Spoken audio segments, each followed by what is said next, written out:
오늘 우리에게 주시는 하나님 말씀은 사도행전 6장 1절에서 7절까지 말씀입니다. 사도행전 6장 1절에서 7절까지 말씀, 저와 여러분들이 한 절씩 교독하도록 하겠습니다.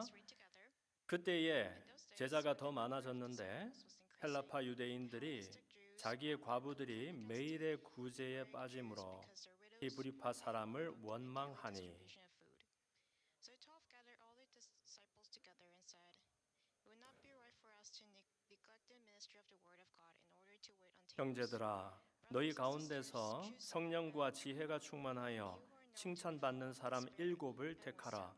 우리가 이 일을 그들에게 맡기고 and we'll give our attention to prayer and the ministry of the word. 온 무리가 이 말을 기뻐하여 믿음과 성령이 충만한 사람 스데반구와 또 빌립과 브로고로와 니가노르와 디모누와 바메나와 유대교에 입교했던 안디옥 사람 니골라를 택하여 They presented this man to the apostles who prayed and 함께 laid their hands on them. 하나님의 말씀이 점점 왕성하여 예루살렘에 있는 제자의 수가 더 심히 많아지고 허다한 제사장의 무리도 이 도에 복종하니라. 아멘. Amen. 우리 한번 따라합시다. 말씀과 기도에 힘쓰는 교회. Church devoted to the word and prayer. 네, 말씀과 기도에 힘쓰는 교회, 이런 제목으로 하나님 말씀 은혜를 함께 나눕니다. 요즘 Nowadays, 교회들이 큰 churches 도전과 또 어려움을 만나고 있는 것 are 같습니다. facing through challenges. 현대 교회들이 Currently, 세상의 가치관과 부딪히면서 churches 방향을 잃어가기도 하고요. 또 교회가 세상에 많은 실망과 근심을 and there has 이렇게 been 초래하면서 disappointment. 어떻게 보면 세상이 오히려 교회를 더 걱정해야 되는 그런 지경에 놓인 그런 형편인 것 같습니다. The people, 그때마다 사람들은 입버릇처럼 이런 이야기들을 하지요. and so there 우리 초대교회로 돌아가자. let us return back 이 초대교회라는 것은 처음 교회를 말합니다. church. 그러니까 처음 교회는 더 순수했을 것이고 또 이상적이었을 것이고 그들이 했던 예배나 그들이 했던 교제나 그들이 했던 이 모든 사역들이 더 바람직했지 않겠느냐. 우리가 혹시 초대교회의 비결을 배우고 우리가 그것을 따라한다면 우리도 초대교회처럼 그렇게 순수한 모습을 회복할 수 있지 않겠는가 이제 하는 그런 이야기지요. 물론 초대교회가 가지고 있었던 그 복음의 순수성과 또 많은 우리 좋은 이야기들이 있었겠지만 사실 그와 동시에 However, at the same time, 초대교회든 중세교회든 심지어 근대와 오늘날 현대교회에 이르기까지 이 교회는 하나님께서 이끌어 가시고 예수님 머리 대신 아주 특별한 공동체이기도 하지만 그와 동시에 사람들이 모여서 만들어내는 또 그런 모임이다 보니까 그 속에는 원튼 원치 않든 많은 문제들과 갈등과 그런 도전이 있어 왔다 하는 데는 아마 틀림이 없을 것입니다. 오늘 본문에도 보면 초대교회가 가지고 있었던 어떤 큰 이제 도전을 우리가 보게 됩니다. first, 그 문제는 다름 아니라 처음에는 이 땅에 이 세상에 기독교인은 오직 유대인 출신들만 있었거든요. 예수님이 유대라는 나라, 유대인이라는 어떤 그 민족 그리고 그 언어를 공유하면서 이 땅에 오셨기 때문에 유대교를 따랐던 유대인들이 최초의 그리스도인들이었단 말입니다. 그러나 시간이 지나면서 사실 복음에는 국경이 없고 또 민족이 따로 없는데 예수님의 도를 생명의 길로 여겨서 많은 사람들이 이제 주님을 따르게 됩니다. 그러니까 이제는 헬라인들도 소위 이방인이라 불리는 사람들도 주님께로 나오는 그런 일들이 생겼죠. 그러다 보니까 그 속에 입장도 다르고 처지가 달라서 원하지 않았던 갈등과 문제들이 초래되는 것을 볼 수 있어요. 당시에 특히 과부들이 있었는데 그 당시의 과부들은 사회에서 가장 취약하고 또 소외된 그런 사람들이었거든요. 그래서 교회가 그들을 긍휼하게 여겨서 그들을 돕고 또 섬기는 일에 열심이었다는 말입니다. 그러나 시간이 지나면서 보니까 헬라파, 즉 이방인이었다가 예수님 믿게 된 사람들이 섭섭한 일들이 생기게 된 거예요. 왜냐하면 아무리 봐도 교회가 유대 출신 과부들에게 더 많은 신경을 쓰고 배려를 하고 자기들 헬라파 이 과부들, 이방인이었던 과부들에게 소홀히 하고 그들을 소외하는 것을 보고 굉장히 섭섭했고 또 원망이 들어서 갈등이 증폭되었다는 겁니다. 이때에 12 사도들이 모여서 의논을 하게 됩니다. 어떻게 하면 우리가 이 문제를 해결할 수 있을까? 어떻게 하면 이 교회가 또 이전처럼 또 원만하고 화목을 이룰 수 있을까? 그러다가 이들이 택한 것이 무엇이냐면 일이 많아져서 그렇지 않겠느냐. 일이 너무 많아서 압도하니까 그 일을 좀 줄이는 쪽으로 의논을 해봐야 되겠다. 뭐 그렇게 하지 않고요. 오히려 대체 우리 교회가 무엇이었을까? 무엇이 우리로 하여금 이렇게 모이게 했는 것일까? 그 본질은 무엇일까 하는 근본을 들여다보는 그런 일이 있었다는 겁니다. 그래서 오늘 본문은 흔히 7 집사를 세운 유명한 교회로 이야기로 우리가 해석을 합니다. 너희들 가운데서 그 지혜와 성령이 충만하고 칭찬받는 7명을 세워라. 그들을 집사로 삼고 교회의 사역들을 맡기고 우리는 말씀과 또 기도에 전무하겠다. 이 이야기를 그 옛날에 모세가 일이 너무 많아서 10부장, 50부장, 100부장을 세우고 그 책임을 역할을 위임해서 나눠 가졌던 그런 지혜로 보는 경우들이 많은데요. 물론 주님의 교회의 중요한 사역들을 나눠 가지는 그런 중요한 의미도 있었겠지만 그렇다고 해서 이 기도와 말씀이 핵심이고 우리는 중요한 일을 맡아야 되니까 당신들은 허드렛 일 해라 이런 이야기가 아니고요. 사실은 교회라는 것이 무엇이며 교회의 본질은 역시 하나님과의 관계 속에 있고 우리는 그것을 위해서 부름받았다 하는 것을 분명히 하는 그런 대목이라고 하겠습니다. 그래서 이 사도들의 결론은 무엇이었느냐?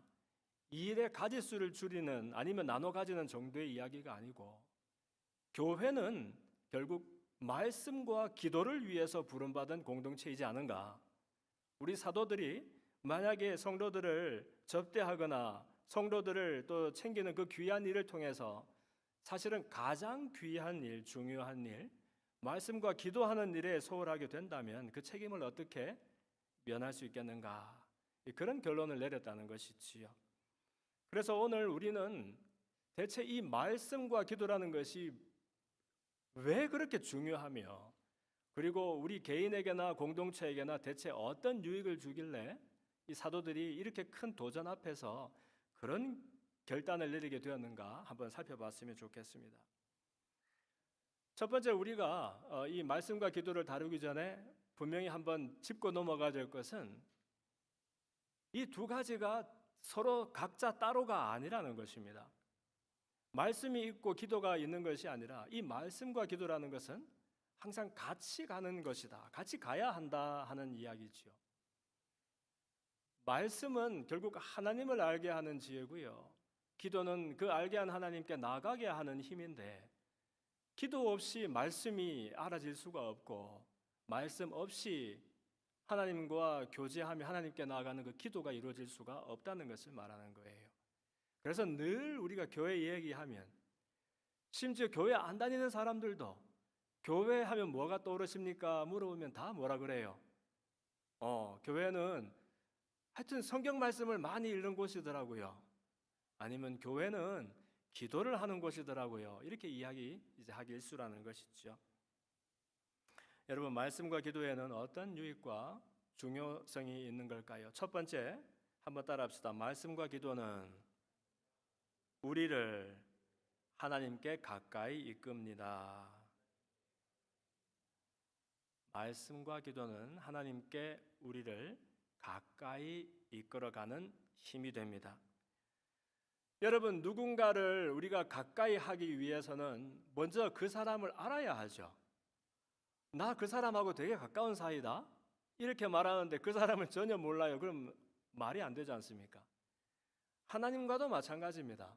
하나님과 가깝다라는 것은 하나님에 대해서 내가 안다 하는 것입니다. 내가 그분을 아는 크기만큼, 폭만큼, 깊이만큼 내가 그분과의 관계 속에 있다 이렇게 말하는 것이죠. 그래서 이 하나님의 말씀의 유익은 뭐냐 하면 저와 여러분이 하나님을 알아가도록 그렇게 이끌어 간다는 것입니다. 그래서 말씀을 다른 말로 하나님의 계시의 말씀이다 이렇게 해요.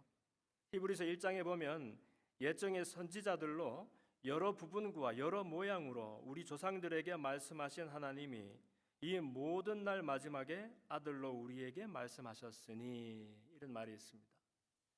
이게 뭐냐 하면 하나님은 끊임없이 당신이 어떤 하나님이신가 하는 것을 우리에게 드러내 보이고 설명하시는 분이라는 것이죠. 그래서 말씀이 이 땅에 주어진 까닭은 하나님이 누구신지 그분이 어떠한 분이신지를 우리가 알아가도록 선물처럼 주어진 것이라는 겁니다.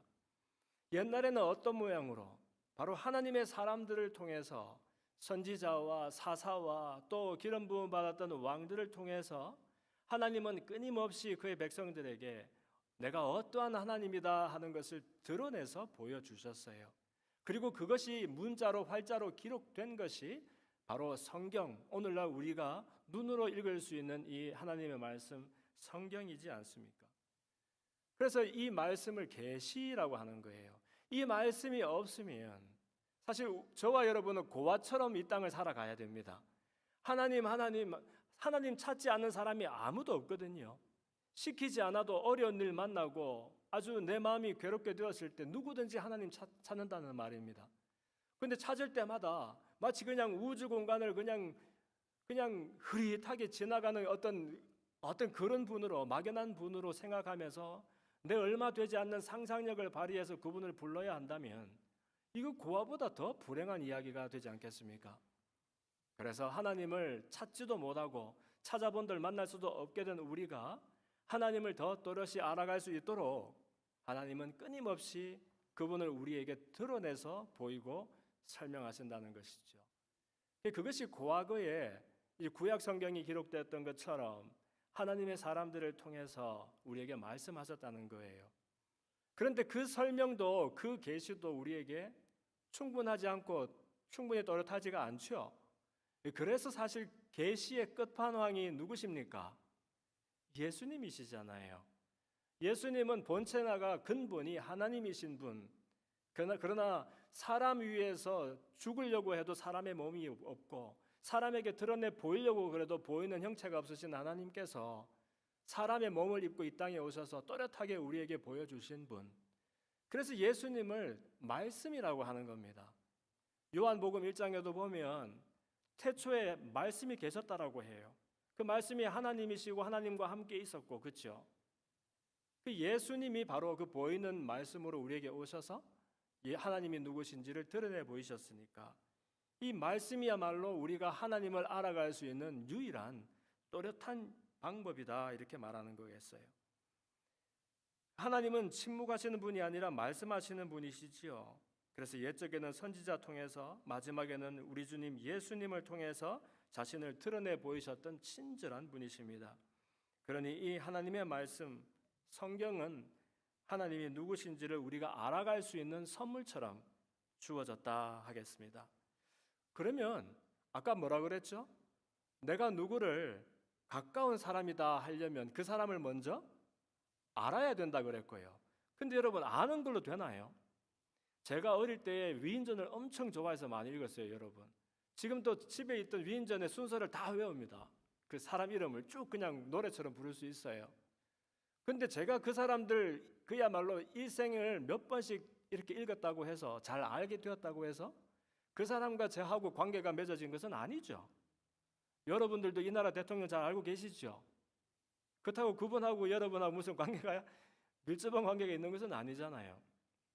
그래서 우리는 안다는 것으로 다 충분하지 않고 그 알게 된 사람과 시간을 가지면서 깊이 있는 교제를 할 때에 비로소 우리가 그 사람과 가까워진다 말할 수 있는 거예요. 그래서 이 기도라는 것은 말씀을 통해서 알게 된 하나님, 그분에게 가까이 나아가게 하는 그런 일이다. 야고보서 4장 8절에도 하나님을 가까이 하라, 그리하면 너희를 가까이 하시리라, 이렇게 말씀하셨어요. 하나님을 안다고 가까운 것은 아니죠. 머리로 아는 것과 관계를 맺는 것은 다른 일입니다. 기도는 하나님을 어떤 대상으로서 연구하는 것이 아니라 하나님과 내가 동행하는 삶으로 나를 이끌어가는 길이다. 그래서 여러분, 말씀을 우리가 일평생 읽었는데, 또 아니면 내 손으로 읽진 않아서도 우리 매주 같이 교회 와서 그 말씀을 들었는데, 나는 왜 하나님 그러면 감이 좀 멀고, 왜 기도를 하려고 그러면 그냥 그렇게 막연할까 생각할 수 있죠. 여러분, 우리가 읽고 들었던 그 말씀이 정말로 생생하게 하나님이 누구신지를 드러내는 말씀이 되려면, 그래서 우리가 기도와 함께 그 말씀을 먹어야 한다는 이야기가 됩니다. 두 번째로 한번 따라합시다. 말씀과 기도는 우리를 변화시킵니다. 하나님을 알고 하나님께 가까이 가는 것으로 끝이 난다면 그것으로는 좀 섭섭할 것 같아요. 우리가 하나님께 가까이 나아간다라는 것은 사실 저와 여러분이 지금 있는 자리에서 지금보다 더 근사하고 훌륭한 내가 되는 일이 아니에요. 그 정도라 그러면은 그냥 착하게 마음 품고 열심히 살면 될 일이지요. 근데 하나님께 가까이 나아간다라는 것은 그냥 내 있는 자리에 내 있는 그대로의 내가 좀 나아지는 일이 아니고요. 전혀 다른 내가 되어가는 이야기거든요. 그러니까 사실은 자리가 옮겨지고 우리의 이야기 전체가 바뀌어지는 그런 사건이란 말입니다. 그래서 이것을 내 원래 자리로 돌아가는 일이다, 이렇게 묘사를 하곤 합니다. 저와 여러분은 그냥 날 때 여기서 나서 여기서 그냥 평생 살다 끝인 것으로 생각되지만 그게 아니라는 거예요. 하나님이 우리를 지으실 때에는 그냥 우리 막연한 생각처럼 태어났으니까 살고 사니까 그냥 열심히 살다가 죽으면 끝나는 것 아니냐, 이것이 아니라 하나님의 형상을 따라서 하나님의 마음을 쫓아서 그렇게 존귀하게 살도록 우리를 빚으셨다는 거예요. 근데 그랬던 우리가 하나님과 분리되면서 그 좋은 모든 것들과 다 떨어지게 되니까 오늘날처럼 스스로 궁리하고 모색하고 애쓰고 그러다가 그냥 마음은 상처투성이고 절망 가운데 놓이는 그런 신세가 되었다는 것이죠. 그래서 하나님의 소원은 우리가 지금 자리에서 훌륭하게 뿌리를 내는 것이 아니라 원래 있던 자리로 돌아가는 것이라니까요. 지금 우리가 갖고 있는 생겨먹은 대로의 성품이 좀 더 근사해지는 것이 아니라 하나님의 형상 따라 지었던 그 성품을 우리가 엿보고 회복할 수 있도록 그 길로 돌아가는 일이라는 겁니다. 그래서 이 말씀이 혹시 우리를 변화시킨다라면 그것은 그냥 내가 오늘 말씀 읽어보니까 나 이렇게 살면 안 되겠다, 열심히 살아야지, 아니면 내가 오늘 말씀을 읽어보니까 내 마음에 울림이 있네, 착하게 살아야지, 이 정도의 이야기가 아니라는 거예요. 여러분, 정말 말씀이 능력이 있어서 우리를 변화시킨다면 그 변화는 그냥 단순한 어떤 우리 그냥 삶의 모양의 변화가 아니라 우리의 생각이 근본적으로 바뀌는 그러한 변화라는 겁니다. 다른 말로 하면 뭐라 그럴까요? 세계관이 바뀐다, 인생관이 바뀐다. 사실 여러분, 세상은 똑같은 세상 아닙니까? 근데 왜 똑같은 세상을 쳐다보는데 내가 쓴 선글라스의 색깔에 따라서 그 세상이, 똑같은 세상이 전혀 달라 보이는 것은 왜입니까? 파란 것을 꼈는데 해도 달도 다 파랗게 보이는 거 있죠. 빨간 것을 끼웠는데 세상에 그냥 세상 모든 것이 다 빨갛게 보이는 거예요. 그렇다면 세상을 바꾸는 내가 있는 그 자리가 어떻게 되는 것이 아니라 사실은 내가 세상을 어떻게 보느냐, 내 인생을 어떻게 볼 것인가, 나를 어떻게 볼 것인가 하는 그 생각이 달라지는. 그래서 예수님을 믿고 그분의 말씀에 붙들리게 되면은요, 나는 똑같은 나고 너도 똑같은 너고 세상도 그대로인데 이전에는 도저히 화목이 되지 않던 나, 도저히 이제는 화목이 되지 않던 너, 도저히 내가 그냥 견뎌지지 않던 이 세상이 그대로이지만 그러나 하나님의 은혜 가운데 있다는 것을 깨닫고 함께 축제를 벌이게 되는 그러한 일이 가능하게 된다는 겁니다.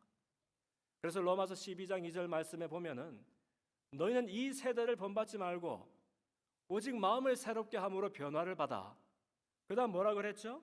하나님의 선하시고 기뻐하시고 온전하신 뜻이 무엇인지 분별하도록 해라. 하나님의 뜻이 무엇인지 분별하려면 변화를 받아야 되는데 이 변화를 받으려면 그냥 애써봐라, 생각을 그냥 고쳐먹어봐라 그 정도가 아니라 오직 마음을 새롭게 함으로 변화를 받으라 그러잖아요. 따라합시다. 오직. 제가 따라하라는 이유도 알겠죠? 귀찮게 하려는 것이 아니라 우리 같이 한번 또박또박 새겨보자는 얘기입니다. 오직 마음을 새롭게 함으로 변화를 받아. 마음을 새롭게 함으로 변화를 받으라 그러잖아요. 그러니까 하나님의 말씀은 우리의 마음을 새롭게 하는 능력이 된다는 거예요. 세상은 끊임없이 우리를 자기 방식으로 빚어가려고 강요하지요. 하지만 하나님의 말씀은 똑같은 세상을 하나님의 시각으로 보도록 우리를 격려하는 겁니다. 그래서 변화라는 것은 먼저 우리의 생각 속에서 이루어지는 거예요. 그래서 하나님의 말씀이 우리 속에 부딪혀 오면 똑같은 처지 형편 환경은 그대로인데 우리가 어떤 마음과 생각을 품느냐, 그리고 그 변화를 가지고서 하나님의 뜻이 무엇인지 분별하도록 우리를 이끌어 간다라는 겁니다. 목사님, 근데 말씀하고 기도 같이 간다면서요. 말씀이 우리에게 그러면 우리의 생각을 변화시킨다라면 기도는 가만히 있습니까? 가만히 있지 않죠.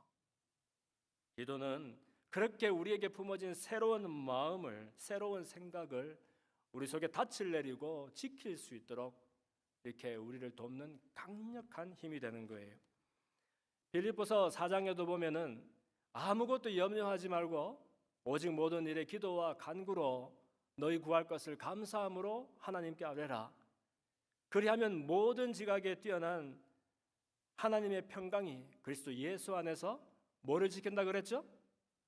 너희 마음과 생각을 지키시리라. 여러분 놀랍지 않습니까? 염려하지 말고 감사로 기도하라 그래요. 그래서 기도하면 어떻게 돼야 돼요? 만사형통해야 되고 소원 성취해야 되죠. 그러려고 기도하는 거 아닙니까? 문제 없이 누가 기도할 것이며 바람 없이 누가 기도하겠어요? 근데 감사로 기도하라 그래 놓고 그리하면 어떤 일이 일어난다 하기 전에 뭐라 그럽니까? 모든 지각에 뛰어난 뭐가?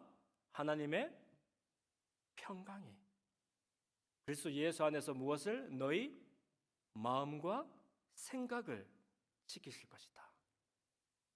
여러분 여기에 비결이 있는 겁니다. 말씀이 우리 삶의 방향을 바꾸었다면 기도는 그 길을 우리가 계속 걸어갈 수 있는 강력한 힘을 주는 것이에요. 이때 말하는 하나님의 평강이라는 것이 아유 하나님 제가 요즘 속이 시끄러워요. 아유 그 내 마음이 번패로워서 그냥 내 마음이 그냥 막 두근두근 뛰어서 견딜 수가 없어요. 기도하니까 정말 하나님 나에게 평강을 주셔서 내 마음이 차분하고 고요하도록 즐겁도록 좀 만들어 주세요. 그것도 평강이죠, 여러분. 그 평강이 없어서 얼마나 많은 사람들이 오늘날 우울하고 힘들게 살아갑니까? 그런데 하나님의 평강이라는 것은 그 정도가 아니라는 거예요. 하나님의 평강은 단순히 우리 번패로웠던 우리 마음이 잔잔해지는 그러려면 명상하고 말죠, 명상. 그 정도가 아니라 하나님의 평강이 우리에게 들어오면 아예 지키신다는 거예요. 뭘? 마음과 생각을 지키시는 거예요. 세상에서 제일 마음대로 안 되는 게 뭡니까?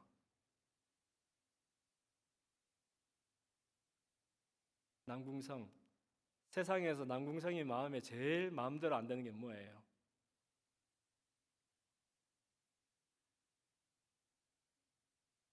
마음이죠. 내 마음대로 안 되는 게 내 마음이에요. 사실은 남의 마음까지 가는 필요가 없어. 남의 마음은 당연히 남의 마음이니까 그 사람 알아서 할 일이지만 세상의 천하장사도 내 마음을 내 마음대로 못 해요. 그런데 하나님 우리가 감사로 기도하면 평강을 주시는데 이 평강이 하는 일이 야, 속 시끄러워? 속 시끄러운 문제 없애줄게. 야, 네 마음이 괴로워?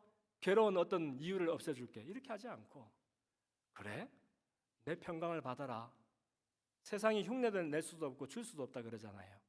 근데 그 평강이 네 마음을 지킬 거야. 이렇게 말씀해 주시는 것이지요. 그리고 세 번째로 따라합시다. 말씀과 기도는 하나님의 뜻을 이루는 삶으로 우리를 이끕니다. 네, 말씀과 기도는 하나님의 뜻을 이루는 삶으로 우리를 이끈다. 이렇게 말합니다. 하나님께 가까이 가게 하는 역할을 한다 그랬죠. 자, 첫 번째, 다시 돌아서면 우리 잊어먹으니까 말씀과 기도가 하는 일은 뭐라 그랬죠? 첫 번째, 하나님께 가까이 가게 한다. 가까이 가려면 알아야 되니까 말씀이 하나님 알게 하고 또 알게 된 하나님을 가까이 가도록 기도가 돕는다. 오케이. 두 번째는 뭐였죠? 하나님 말씀과 기도는 우리를 변화시킨다. 이때 변화라는 것이 더 근사한 나로 만드는 것이 아니라 특히 무엇을 바꾼다? 내 생각과 마음을. 그래서 말씀을 하나님 말씀 들을 때 내 생각과 마음이 새롭게 되고, 그리고 기도는 그렇게 새롭게 된 마음과 생각을 지키는 힘이 된다 그랬어요. 그러면 이제 그렇게 개인의 유익으로 끝나는 것이 아니라, 그리고 이 말씀과 기도는 결국 하나님의 뜻이 이루어지는 그런 삶으로 우리를 이끌어 간다. 이것이 세 번째 주제입니다. 이때 제가 왜 그냥 하나님의 뜻을 이룬다 하면 되지, 복잡하게 하나님의 뜻을 이루는 삶으로 우리를 이끈다 이랬는지 아십니까? 그것은 사실 하나님의 뜻은 우리가 혹은 우리 기도가 이루는 것은 아니거든요. 우리는 그냥 답답해서 부르짖어서 기도할 따름이지만 그 기도를 들으시고 이루시는 것은 하나님이시므로, 그러면 그분이 알아서 하실 일인데 내가 뭐 기도할 거 있나요? 하지만 사실 우리가 기도할 때 하나님이 뜻을 세우시고 그 뜻을 이루어 가시는 것을 우리가 함께 경험하고 또 동참하게 된다 하는 이야기가 되겠죠. 우선 말씀이라는 것이 우리 속에 들어오면 여러분 정말 기절초풍할 일이 일어납니다. 하나님의 뜻을 우리에게 보여줍니다. 어린아이들도, 심지어 초등학교, 중학생 아이들도 가끔가다 이런 이야기를 합니다. 목사님, 하나님의 뜻이 뭔지를 모르겠어요. 그렇죠? 누가 시키지 않아도 희한하게 어느 정도 때가 되면 하나님의 뜻이 뭐지? 하나님이 뭘 바라시지? 이런 의문을 품나 봐요. 여러분, 하나님의 뜻이라는 것은 큰 뜻, 일반적인 뜻이 있겠고, 또한 우리가 매일 살아가는 일상 속에서 우리를 향하신 하나님의 구체적인 뜻도 있겠지요. 하나님이 야, 너 그게 A가 아니라 B 했었어야지. 야, 이때 저리로 가지 말고 이리로 왔었어야지. 이렇게 시시콜콜한 뜻을 정해놓고서 우리가 그것을 잘 지키느냐 마느냐, 물론 그럴 때도 있겠죠. 그러나 사실은 하나님은 우리를 향하신 그분의 그 뜻의 가장 핵심은 뭐냐면 우리를 얼마나 그분이 사랑하시는지, 우리에게 얼마나 좋은 일을 베풀어 주시려고 하시는지, 그것이 하나님의 뜻의 핵심일 거예요. 예레미야 29장을 보면, 그래서 나 여호와가 말하노라, 너희를 향한 나의 생각은 내가 아나니 재앙이 아니라 곧 평안이요 너희 장래에 소망을 주려 하는 것이다, 이렇게 말씀하셨어요. 이게 무슨 말이냐면 내가 너희들에게 재앙 주려고 하는 것이 아니다는 거예요. 평안을 주려고 한다는 것이지요.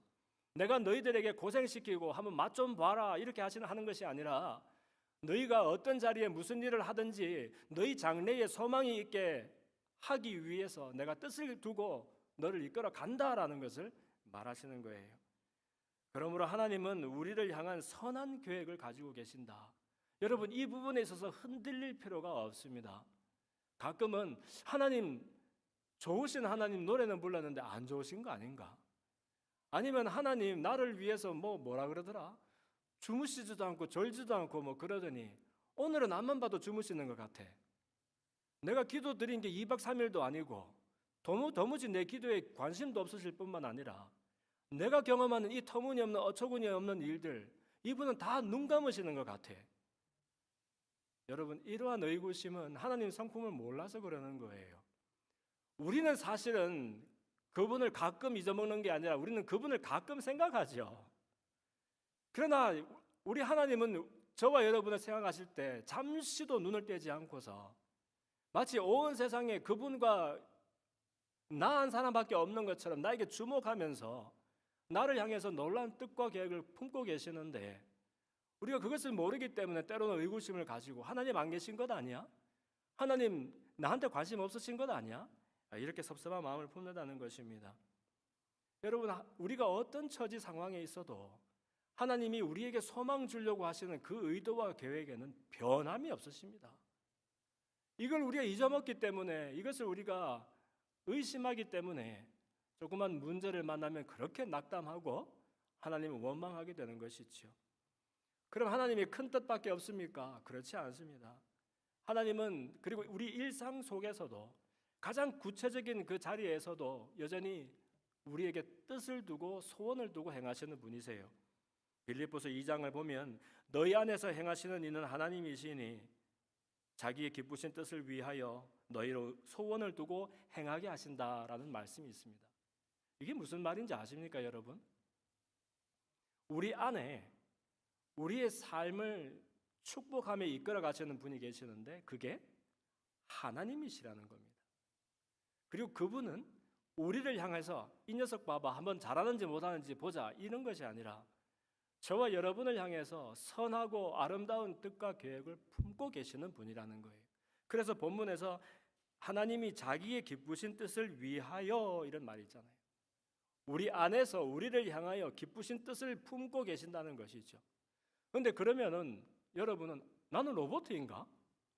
하나님이 내 안에서 뜻을 품고 다 해버리면 나는 아바타인가? 그럴 수 있잖아요. 그게 아니에요, 여러분. 하나님이 우리를 강제로 그냥 이게 내 뜻이야, 우리를 무슨 리모트 컨트롤러로 조정하듯이 몰아가시는 그런 무참한 분이 아니시고요. 우리 향하신 그분의 그 기쁘신 뜻을 우리에게 선물하시는 분이란 말이에요.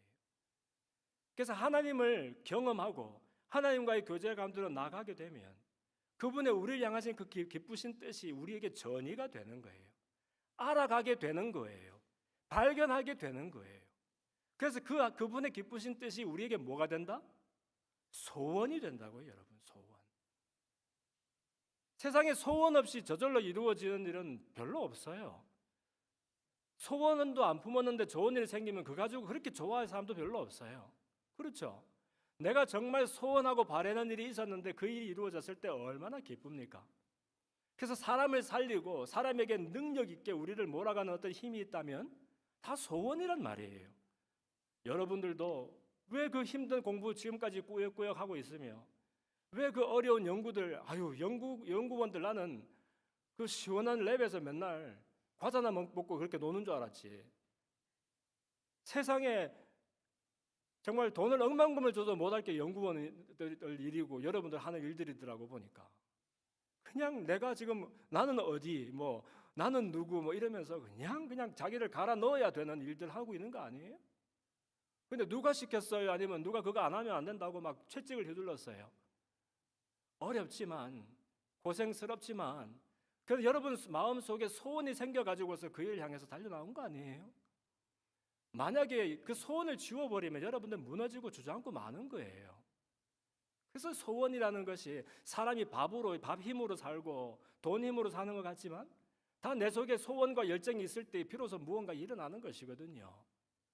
그런데 그 소원을 오로지 내 욕심과 아니면 오로지 내 욕구를 위해서 내 필요를 위해서 그 소원을 채워버리면 결국은 나는 내가 만든 그 필요에 동원되어서 소진되다 끝이 나고 마는 거예요. 그러나 하나님이 주시는 이 기쁘신 뜻이 내 소원이 될 때에는 이때부터는 기가 막힌 삶이 펼쳐지게 되는 겁니다. 정말 이런 사람은 도시락 싸들고 따라가면서 말려도 말려지지가 않는 사람. 이 사람이 사는 건지 이 사람 속에 누가 어디서 이 사람을 몰아가는 것인지 그냥 생각을 하고 말을 하고 습관을 하고 행동을 하는데 마치 이 사람 속에 또 다른 누구가 있어서 그분의 말씀과 능력으로 사라지는 것 같은 그런 소원에 붙들린 사람이 된다는 것이지요. 그래서 그런 찬양이 있더만요, 여러분. 그 무슨 노래지? 하나님의 꿈이 나의 비전이 되고 예수님의 성품이 나의 인격이 되고 성령님의 권능이 나의 능력이 되길, 그죠? 원하고 바라고 기도합니다.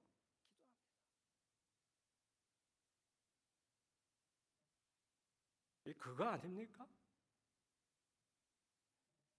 예수님을 믿고 주님을 따라서 한번 살아보겠다는 이야기가 그냥 예수 믿고서 그냥 잘 되고 그냥 잘 되는 걸로 끝이 나는 그 정도를 가지고서 우리가 이렇게 모여가지고서 이렇게 치열하게 신앙하는 거 아니잖아요. 하나님을 알고 그분의 나를 향한 계획을 알고 그분의 기쁘신 뜻이 나에게 소원이 되어서 소원 따라 살아가고 싶은 것이 저와 여러분의 이야기가 아닌가 하는 말입니다. 그래서 말씀은 하나님의 뜻을 우리에게 보여줍니다. 그리고 우리가 기도할 때 그 뜻이 이루어지는 현장, 그 가운데서 하나님의 뜻이 이루어지는 일에 참여하는 특권을 누리게 되는 것이죠. 예레미야서 33장에 너는 내게 부르짖으라 내가 너에게 응답하겠고 네가 알지 못하는 크고 비밀한 일을 너에게 보이겠다라고 말씀하셨어요. 부르짖으라는 거예요. 응답하겠다.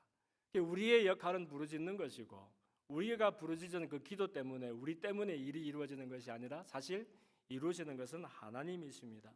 그러나 우리는 우리의 그 부르짖음은 그 기도는 하나님이 뜻을 이루시는 그 놀라운 일들에 동참하고 또 참여하는 그런 특권을 누리게 된다는 것이죠. 야고보서 5장에도 이러므로 너희 죄를 서로 고하며 병 낫기를 위하여 서로 기도하라 이렇게 말했어요. 의인의 간구하는 역사에 힘이 많다라고 했습니다. 의인의 기도, 그러니까 나의 욕심으로 구하지 않고 하나님의 뜻을 따라서 하는 그 기도에 능력이 많다라는 이야기예요. 그렇다고 해서 우리의 힘이나 우리의 그 기도의 신령함 때문에 그 일이 이루어지는 것이 아니라 우리가 하나님의 뜻을 쫓아서 기도할 때에 하나님이 말씀으로 스스로를 계시해 주셨던 것처럼 하나님이 그분의 뜻을 우리 생애에 이루어 가시면서 보아라 내가 너의 하나님이다. 그리고 너는 나와 함께 이렇게 복락을 누리며 살아가는 것이다. 우리에게 보여주기를 원하신다는 것이지요. 그러므로 기도는 내 뜻을 이루는 막연한 수단이 아니라 하나님의 뜻을 이루시는 그런 역사에 참여하는 통로가 되는 줄로 믿습니다. 우리 교회도 성경 통독을 계속하고 있지요. 그 교회 홈페이지에도 성경 통독 페이지를 만들어 놓았어요. 그래서 그 말씀과 묵상이라는 묵상과 나눔이라는 또 단추를 누르면 그 성경 통독 페이지를 볼 수 있는데 이제 그 통독을 하다 보니까 오늘 본문이 뭔지도 확인해야 되고 성경책도 펼쳐야 되고 또 읽고 또 묵상도 해야 되고 또 나눔도 해야 되고 이렇게 좀 뭔가 일이 혹시 많은 것처럼 보여서 엄두가 안 나는 사람들이 있을까 싶어서 친절하게 그 한 페이지에다가 그냥 클릭만 하면 그 안에 본문도 그냥 나오고 그 사실 본문이라는 게 아무리 짧아도 성경에 안 익숙한 사람은 어렵고 지루해요. 그래서 거기에다가 또 묵상 포인트 그래서 한 150자 정도 이렇게 간추려 가서 이렇게 적어 놓았어요. 또 그래도 그 안 읽히는 사람도 있어요. 그래서 그 옆에 보면은 4분 설교를 제가 올려 놓았어요. 5분 하면 길다 할까 봐. 근데 뭐 그렇게 해도 처음에는 익숙하지 않아서 좀 번거로울 수 있지만 그러나 그 말씀 묵상을 하면서 글쎄 같은 본문을 온 교회가 읽고 또 같은 본문으로 묵상하고 또 그 묵상을 함께 나눈다 그러면 아주 특별한 또 그런 경험이 될 거라고 생각을 합니다. 그 시중에 어떤 또 큐티가 좀 참 잘 되고 있는 큐티들이 있거든요. 그 또 뭐 저기 자료도 많이 있고. 근데 어떤 큐티들은 또 보니까 너무 짧아서 그러면 여러분들이 또 그걸로 지칠 거예요. 한 3년이나 4년을 해야 성경 통독을 한번 한다고 하니까 좀 그것도 그렇고 그렇다고 어떤 교회들처럼 그 매삼주오 뭐 이래가지고 매일 3장 읽고 주말에 5장 읽으면 1년에 한 번은 읽는다는 거예요, 성경을. 근데 그러면 한 2주 뒤면 다 도망가고 없겠지.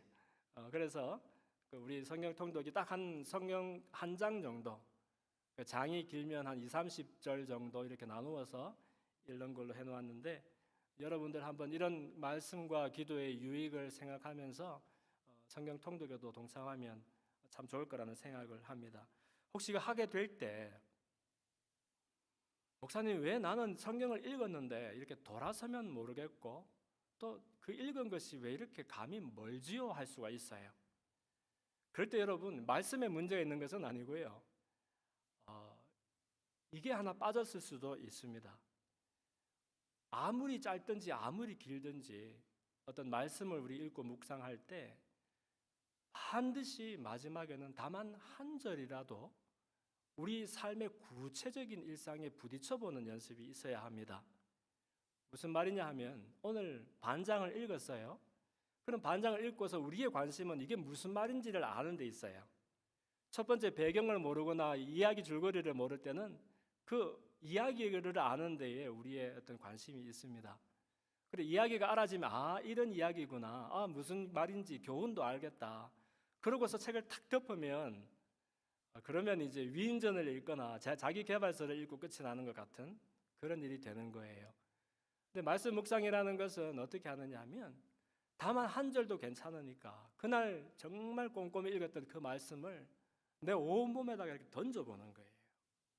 내 일상에 한번 부딪혀보는 거예요, 여러분.